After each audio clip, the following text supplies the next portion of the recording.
Hey everybody, welcome to the show. Tonight, we're diving into a topic that's about as fun as a root canal, the very real possibility of World War III. Now before you start building your underground bunkers, let's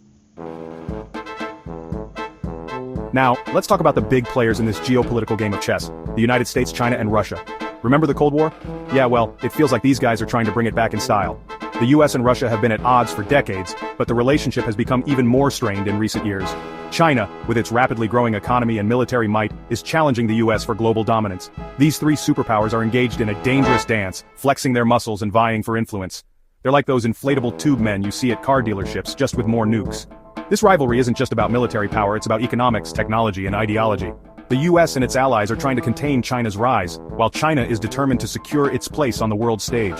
Russia, feeling increasingly isolated, is trying to assert itself as a major power. So how worried should we be? Well, it's helpful to remember the lessons of the past. The world has already seen the horrors of 2 world wars, and frankly, one was more than enough. These conflicts showed us how quickly tensions can spiral out of control, leading to unimaginable death and destruction. We can't afford to make the same mistakes again. Think back to the tangled web of alliances that dragged nations into World War I, or the rise of nationalism and fascism that fueled World War II. These are cautionary tales that we must never forget. The world is a complicated place, and things aren't always as simple as they seem. We need to be cautious, but we also need to be engaged. The key takeaway here is that war is never the answer. It's messy, it's brutal, and it leaves lasting scars on the world. So what can we do?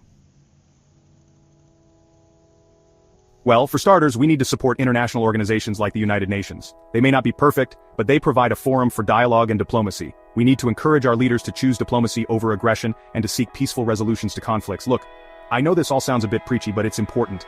We, the people, have a voice. We can demand better from our leaders. We can support organizations working for peace, and we can choose to reject the politics of fear and division. The future may be uncertain, but one thing is clear. Our best hope lies in working together to create a more peaceful and just world. That's it for tonight, folks. Try to get some sleep.